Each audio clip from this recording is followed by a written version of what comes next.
Hey, how you guys doing?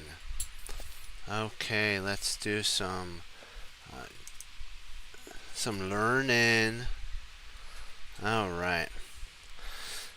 Okay, we are playing a game. Are gonna analyze a game from who?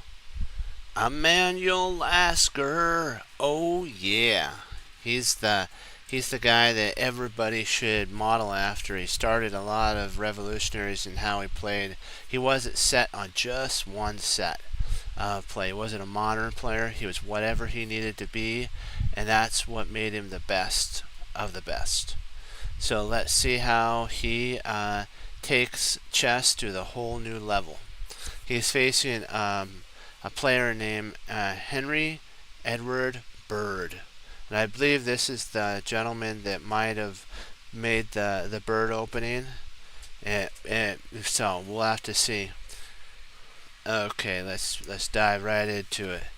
Oops, I gotta flip the board because that's who's playing Emanuel Lasker. We want to see it from his point of view. All right, so with the Henry, or we'll call him Bird. Bird did F3, F4, and Emanuel Lasker played D5. So when they counter in the center, when you counter in the center, your opponent should either try to challenge the center or counter strike on the side. And the same goes with whatever side. If White had counter struck on this side here, probably, like, we'll just go back really quick. If he had played, I'll show you this move here. Emanuel Lasker probably would have played e5, challenging the center, making sure that he has the ability of an attack right there, and so that everything will work out good.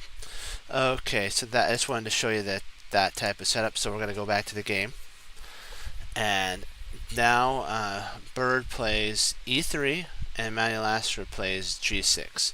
This is an interesting line. He's setting up so that he can actually fianchetto a bishop, so it can get a better open file. So he doesn't want to play e6. Maybe he wants to play bishop g7, and potentially after the knight comes in, play bishop to g4, attacking the queen.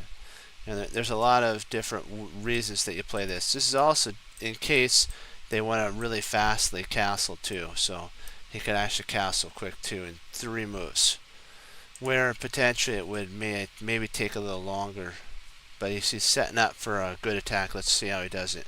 Knight f3, bishop g7.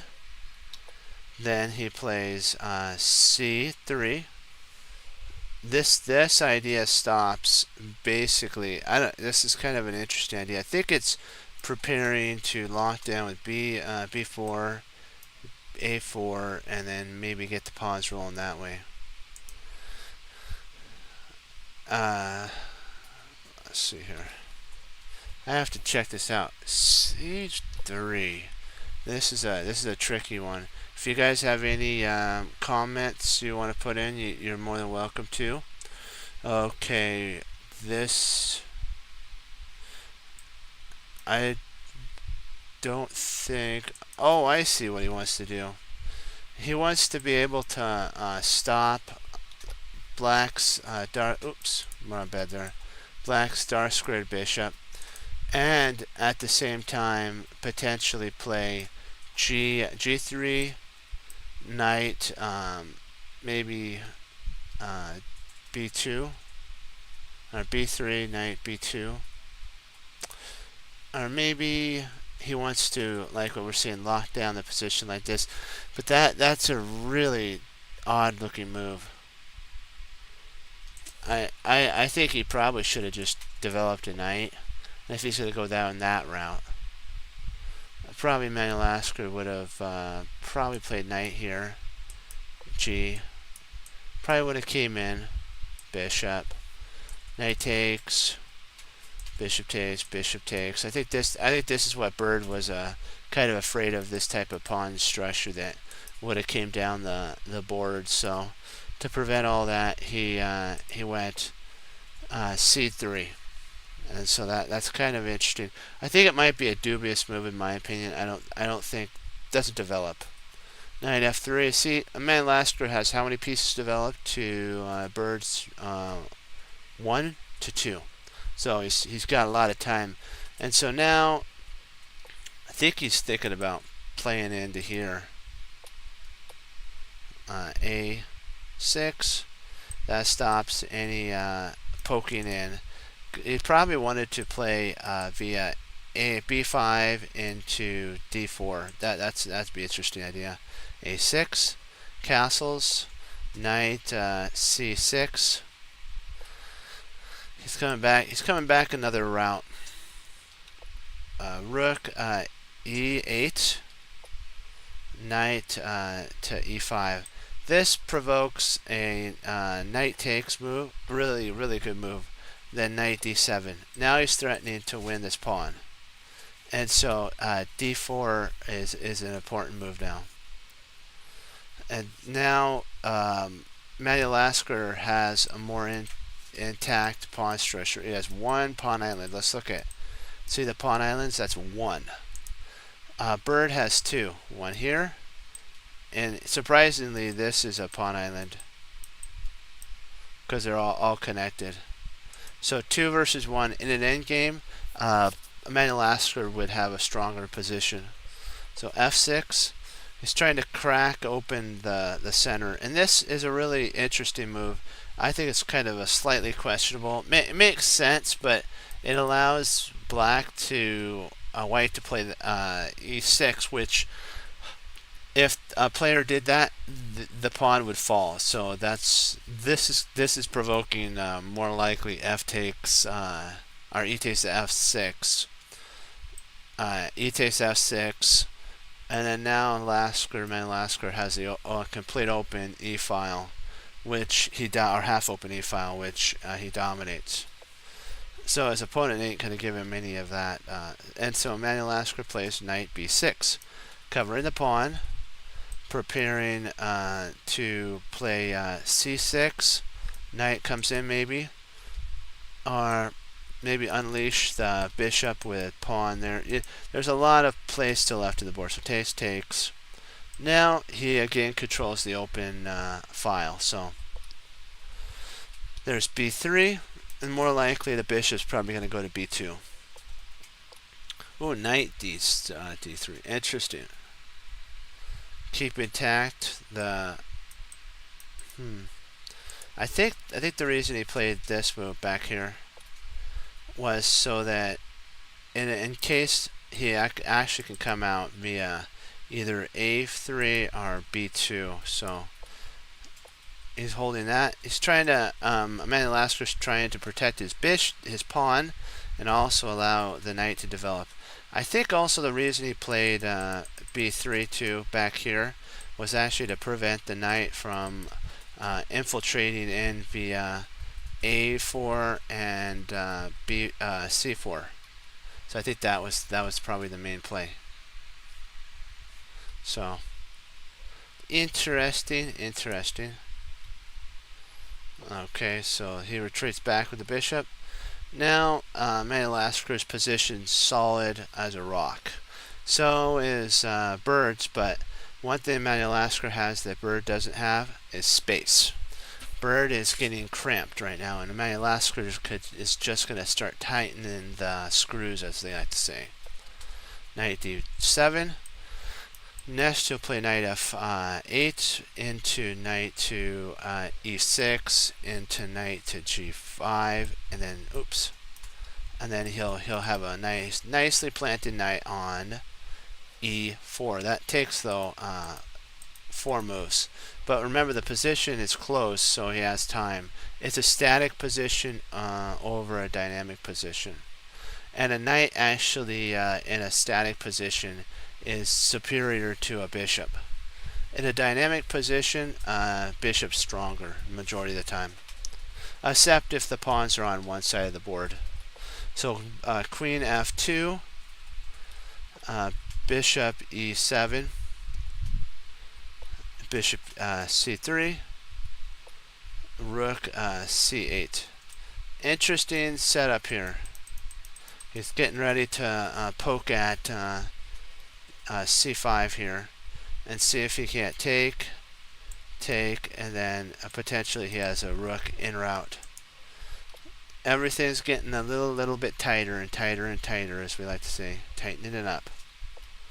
e3, not letting any weakness. Emanuel Lasker's not letting any weakness in.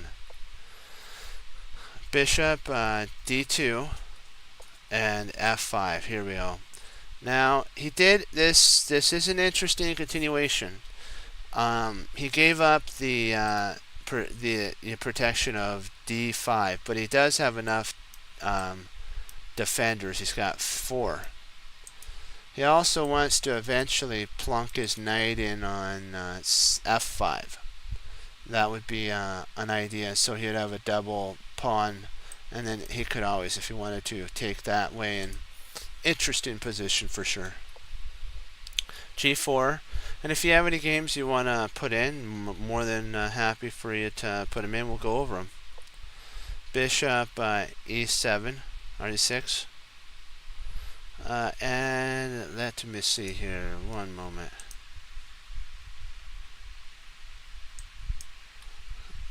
Okay, there we go. And so he played G. Let me go back really quick. So bishop e6. That's in case he takes here. Bishop will take. He doesn't want to allow takes and then takes. That shatters his pawn structure. So he wants to take with the bishop.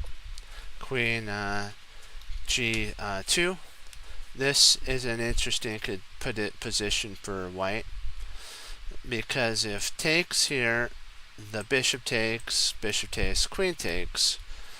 It's starting to look a little loose for white right now, and white's going to start feeling the pain. So he takes, and knight f6. Here comes the hero. Now, with all the pieces gone and there's nothing that could actually attack the knight on f6, the bishop can't, because it's an opposite color of the square. The knight would have to do a lot of attacking, and this actually makes it so that the bishop has to retreat one of these two squares. More likely, the bishop would have to go to e1. When the bishop goes to e1, it breaks lines of communication with these two rooks.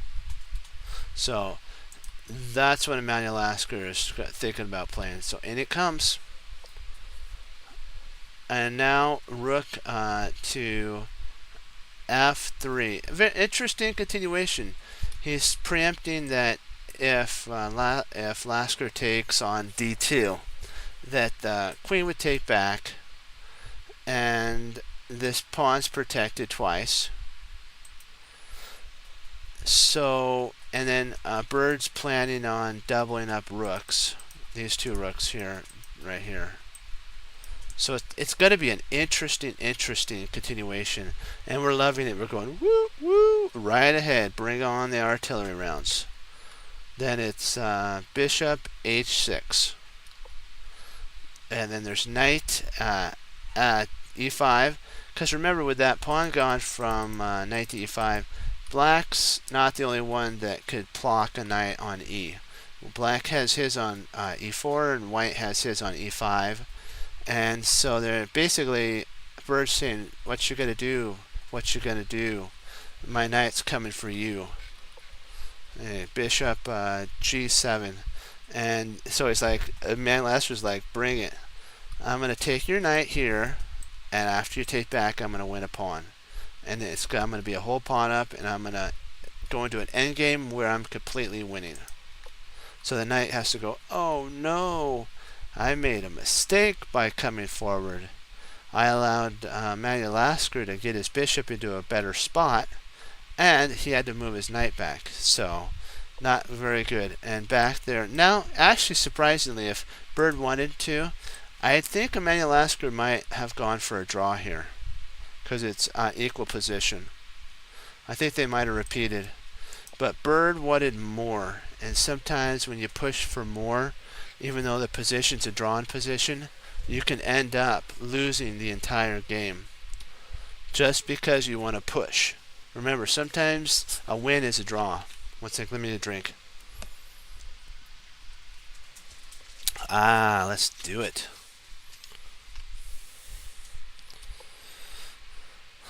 Then there's knight e5 again. Bishop there. Knight d. So he is trying to. And Emanuel Lasker's like, nah, not going to happen. I'm more superiorly positioned. Why would I give up and get a draw? But sometimes they actually move 2 times. They might get 30 extra seconds. So they might, Emanuel Lasker might have gotten a minute for just going back and forth. And then he makes a different move. And there's no threefold repetition. So he takes here, takes. Now let's take stock of the position here.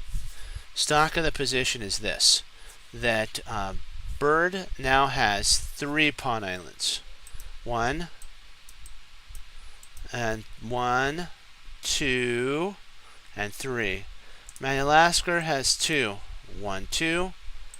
3, 4, 5. These are 1 pawn island, 1 pawn island, and so Bird has 3 pawn islands to Emanuel Lasker's 2. He's a traditional player. He understands that if he goes into an endgame at the present moment right now, he'll be in a 1 position where Bird's going to have to keep it in the middle game, unless he can provoke a weakness by maybe getting rid of one of these a4 pawns. His a4 pawn, or maybe his h pawn. When at that moment, he will have a 2 pawn islands, and then it would be an equal position. Right now, black is slightly better. c5, kaboom! He's trying to make a Bird having basically 4 pawn islands, and kapow! Now it's time to win the bishop, and he's going to start crippling white. And black's now coming in for the kill. That's the one thing that grandmasters, even the ones that weren't considered grandmasters, like, they didn't have ELO ratings till recently. So Emanuel Lasker would have been considered a GM, and he smelt blood. He's like, this is the time to strike. So he comes in very, very, very fast. Now he's threatening to actually win a pawn by takes, and bishop takes. And that would actually be a devastating one with a check. So it'd be like a knock knock. Here comes a shock. Rook A to F1. Boom! That's power. You got to admit that there is power there. But remember, he still has to worry about losing a pawn, and he's going to lose a pawn. Here it comes. There we go. That pawn is dropping. And the best thing that I think white can actually play is F7 here, trying to poke at.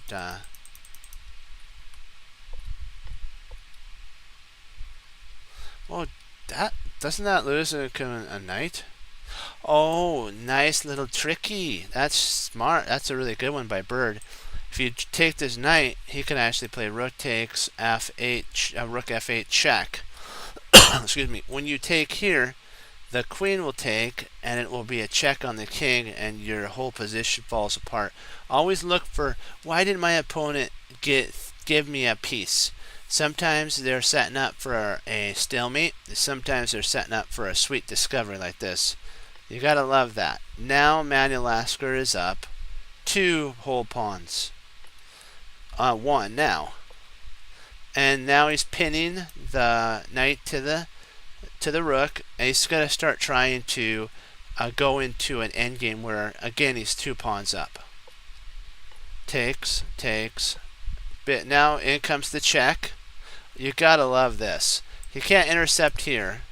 He's gonna have to actually come king to. I guess he could go to king h1. Then takes. Very interesting. Takes. Rook e1. check. Now he's taken another pawn, so now he's 3 pawns up. Bird's trying to go after this pawn here, and Emanuel Lasker's like, nah, not gonna happen. Rook d6, or d3, I mean, and then bishop c5. And now there's no real way. He's in a complete losing position. So if he takes here, this knight drops. And if the knight moves, the bishop takes, rook takes. It's getting closer to an endgame. And even if rook takes, pawn takes rook here, Emanuel Lasker's got this move, and he'll pick it up, and he still has his 2 connectors. Once all these pieces go off the board, even this pawn for that, let's say he loses this whole sector over here, but all these pieces come off the board, these 2 warriors right here will win the day. So let's say yeah, I think that then the game ended here. Bird resigned. So we're gonna do 2 more, and then we'll do some puzzles. Oh yeah, puzzle. Let's do it to it. Excelente. And here we go. We're going to get on to this one right here.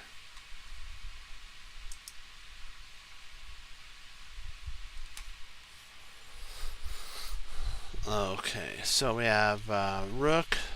We have Emanuel Lasker as black again. For some reason, a lot of the older games that they showed Emanuel Lasker as black. So now we're going f4. Bird does a lot, very similar, a lot of the f4 move. Oops, oh my bad. I am so sorry there. Somehow it got pushed up there. Now, same opening, very similar. Uh-oh, 1 second. 1 moment.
Right, we're back.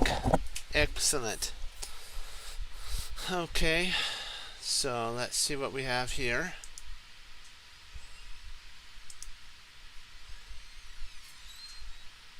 Excellent. I just want to check to see.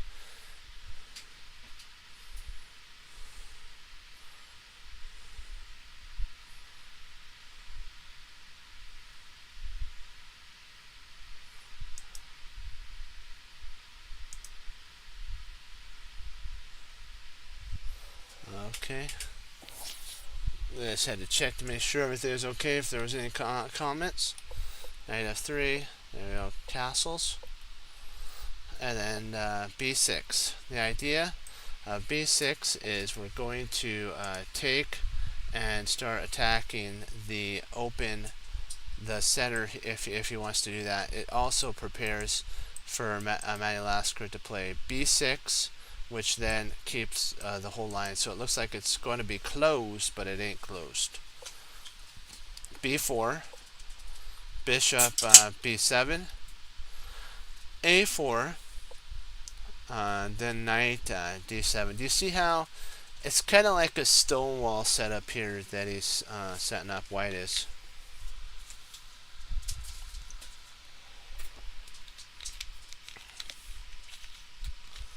But it's the traditional stonewall bird opening. It's pretty cool. Castles, rook c8, and now he's getting ready to play c5. Pawn takes, pawn takes, pawn takes, rook takes, and he's got an open file or half open file controlled by Emanuel Lasker. There it is, c5. Here it comes. Takes.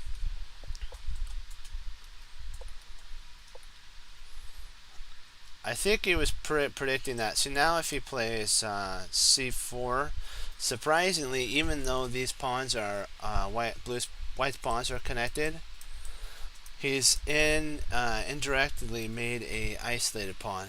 Let's see if he could do that. Oh wow. Okay, yeah, I see what. That's not too bad of an idea, but I don't know. I think I might have played e5, c5 or 4 here. I mean, I think I might have played c4 here. Then play knight takes, knight takes. We're still good. The bishop has to move, so c4. If the bishop stays on this diagonal, then you actually could potentially play e6. It's interesting for sure. Rook c7, rook a2, and what he was doing is he pushed the rook out, and here comes c6. I think it's getting close to like what we're saying, where Emanuel Lasker's tightening up the position and white's running out of space. The only squares he has for his knight are these two here. Only square for his rook is here, here, here. This rook does have more scope. This bishop only has two spots these spots to go to. So it's looking pretty scary, almost resignable for a bird. Knight d2, queen b8. That prevents this move. He also wants to potentially play rook a7, and when rook takes a7, queen takes a7, he's got the open file. So rook a7 here, takes, and then bishop b2, and here comes the pawn. Now everything is starting to get squeezed. He now has the this idea of playing knight into maybe e4, pawn takes e4, maybe knight reroutes in. It's a little tough position still. He takes the knight here, queen takes, knight takes, and that's a winner right there. Game. That was a blunder by the way, by white. In a position when you're like this, sometimes you just completely blunder. He should have actually just taken here, and then when queen takes, rook takes, I think it's still playable. It might even be slightly better for white. So I'm sure probably Bird would have done that, but I don't know why he actually did. He just blundered, because after takes, and your whole exchange up. It's sad, very sad. Okay. Excuse me. Okay, let's, oops, we gotta do Emanuel Lasker. I think, I want to make sure we did this one. Yep. Let's make sure he's black again. So e4, c5, knight c3, knight c6. So Emanuel Lasker is doing a different move order. Bird's actually finally doing something different besides the bird opening. He's going more of a Sicilian. Queen, bishop g3, or g3, g2, with the idea of potentially this line opening up the h1 to a8 diagonal. And now Emanuel Lasker now has his bishop on a good diagonal, so it's crisscrossing each other. D6. It looks very symmetrical. The same type of setup. Here, here, almost the same type. It's kind of interesting looking for sure. Then there's H5, Bishop D2, D7. Looking pretty good for Emanuel Lasker. And so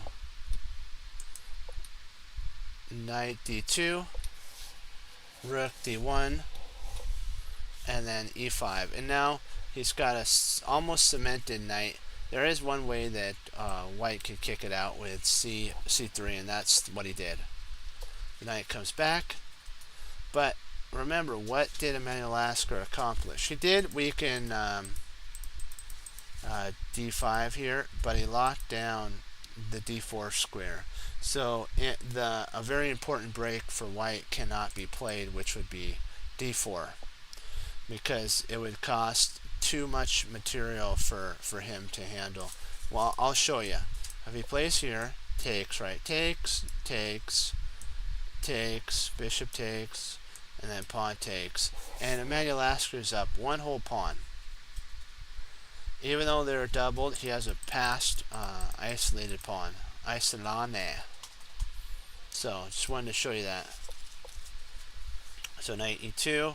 And an interesting thing I noticed about when he played against Bird, he knew that Bird had an issue. We're just going to talk for a second about closed positions. So he always set up a closed position where Bird couldn't withstand attacking, which ended up costing him the game.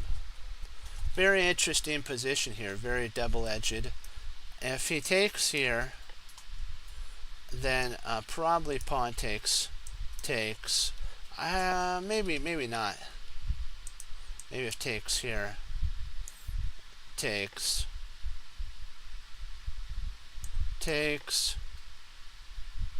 probably bishop takes, and then now Emanuel Lasker will probably play around his isolated pawn. He has all of his pieces still on the board, and potentially after knight f6, castle kingside, he'll probably mobilize all of his forces and go for a complete knock on the position. So he comes there, bishop takes, knight takes. So now again he's mobilizing everything. The interesting thing is how both kings are in the center. They're not really at this present moment worrying about king safety because of how close the position is. Here, it's all no pawns have been traded off, so it's actually okay for the kings to be in the center. If White tries to keep maneuvering his pieces around, Black can actually justify himself to play king f7 so that he can connect his two rooks and get his rooks involved. And White might actually at that moment castle kingside. So it's going to be interesting. Takes. So Bird's trying to open stuff up. Queenside. Oh yes. Now he's going to try to say to Bird, "What are you doing, bro?" And Bird kind of obliged him by locking down the queenside. By this move, I am not so sure that was the best continuation. I do not know.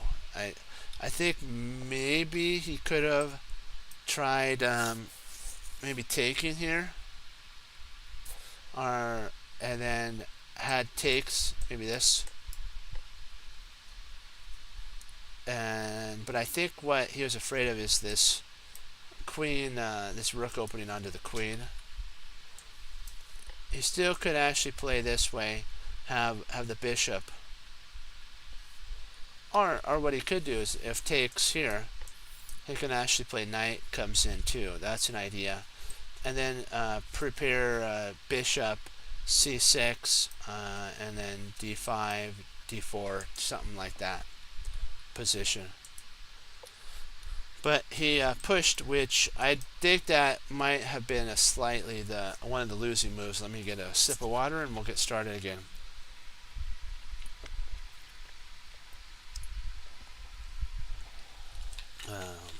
Thank you for obliging me with my drinking there. Didn't mean to drink in your ear. Okay, queen c2, queen to h7. There's an idea. I think Emanuel Lasker wants to play h4 here. And then if pawn takes h4, he wants to actually play maybe f4 here. And I think that is a crushing continuation if he's able to get that in. Let's just say that black castles here. I think this is actually what he's wanting, and then after this move here, he might be playing that move and then taking.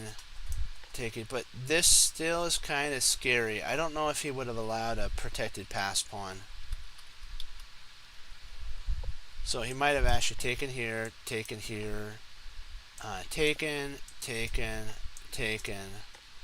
and then he would have had the pass pawn, and I still think that black's winning because of this outside pass pawn. I don't see any advantage.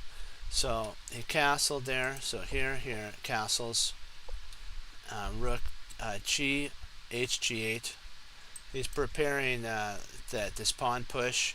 If he pushes this way, takes, and takes, he can maybe put a knight there.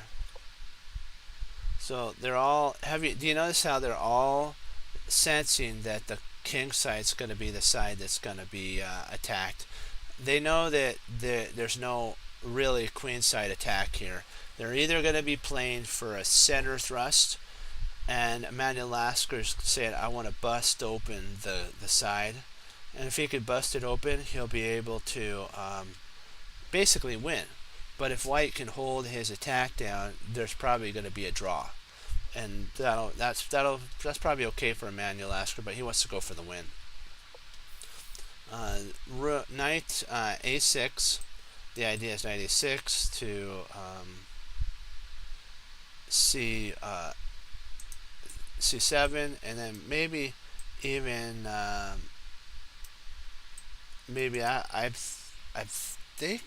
think that's his idea, but I'm not sure where he'd want to place his knight if he wants to. After he plays c7, he might want to play it over here, but I'm not sure if there's any potential. I also think that this idea puts a little pressure on d4, which would make it so that he's provoking c4, which then locks down the queen side, which gives him full play on the king side. I think that's kind of the idea. So knight c7, and there you go. He's provoked what he wanted. Rook g7, and now he's going to slide his rook d8 to g8. So he's poking right back in. Now he wants to come in and into h4, because this he saw that each pawn move has a weakness. When this pawn move moved from c3 to c4, my friends, it gave up the protection of b4. So Emanuel Lasker can actually, put his knight in there, provoke a3, which then starts loosening up white's position, and after a3, he can just come back again and say that white's pawns are kind of messed up on the queen side. There you go. So Bird actually obliged. He's probably thinking of playing b4 maybe, and maybe Lasker will play king b8 prophylactically, getting prepared for that. But no, he ain't letting down. He's getting ready for f4. He's preparing it. And comes the knight. That's a very nice move too, because now he's threatening to win this pawn on f7 here, or f2, and that really will make a mess for Bird. And he doesn't want to actually take here, because what What range does the bishop have? And he comes back. Probably he would take here. I'm not sure. This might actually be still a draw. He might actually not want to play something like this. He would have to grind out an endgame, so I think that's why Bird didn't take. But I think it might have actually been better for Bird to actually have taken the knight here and kind of tried to neutralize the attack and maybe go into a draw. But he wanted to now. He's thinking about playing on the queen side, but there's just too much attack. He just was blinded to his attacking hope. Now there's check. Takes, and now the knight's going to come back and he's threatening to attack here. And then if knight takes, rook takes, actually he can't, because yeah, Bird's basically in full defense mode right here, and Emanuel Lasker is like, this is how I want it, and he goes, this is how I want it, yeah. And he goes knight to e3. This is a really good move there. He's moving back. He's realizing he made a slight mistake, so he's moving back, trying to, if he plays here, to see if he can't maybe get some attack going. Because see, Bird's threatening the this pawn because it's being attacked twice, so that's why it's a really good move. And now it's only attacked once, and you're like, but what about the bishop? The bishop got blunted by this knight coming in here, so it's 1-1. He comes back, the king comes up. Now this is a pretty interesting position. He might start thinking about walking his king over eventually. After everything gets, all these pieces get traded off here. If they ever get fully traded off, it's going to be interesting to see whose king's best. And I think Emanuel Lasker has a winning endgame here. It's pretty strong. So he plays b3. He wants to stop any king infiltration in case pieces get off the board. And b5. Here it comes. Emanuel Lasker sees he can't make any progress in the center or on the king side, so now he senses the time. The majority of the pieces are on the king side, so he smells it's time to attack, and he goes boom with b5. So he takes, bishop takes. Now he created an isolated pawn on what? d5, and now he can start honing his attack on it. Back here, come around, come up, come, and then he can even now potentially, if he wants to, after maybe somehow getting this pawn safe, bring the knight back, bring the bishop back here, attack this pawn. Now, he's going to be able to do it. He found a way to do it. He's protecting this pawn, and he's going to play knight f6. Very nice move. And then he's basically going to move his king over to b7 and bring his other knight to c7. Very good. I think now maybe Bird should have actually just traded off the knight here for his bishop. Maybe he just should have just done that and then tried to, with all of his might, hold on to his weak pawn here by trading down. But I still think Emanuel Lasker has a slight advantage, maybe a half a pawn in that move. So there it is.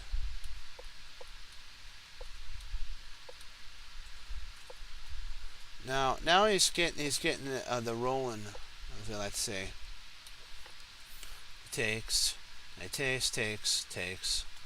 Boy, this is very interesting of a position. He wants to come around via probably into e5 here. And probably lock something down, maybe a6, come around this way. maybe even rook up, and I don't know that there's a lot of play here. Check.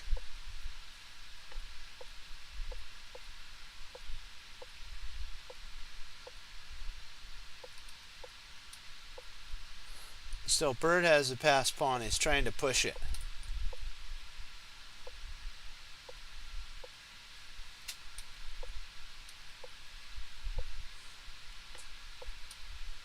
Check. Emanuel Lasker, this is getting interesting. They agreed to a draw here because I don't think there's any way they can make any progress. Emanuel Lasker is going to win this pawn. Burst has an outside pass pawn. I think with proper play they would actually win.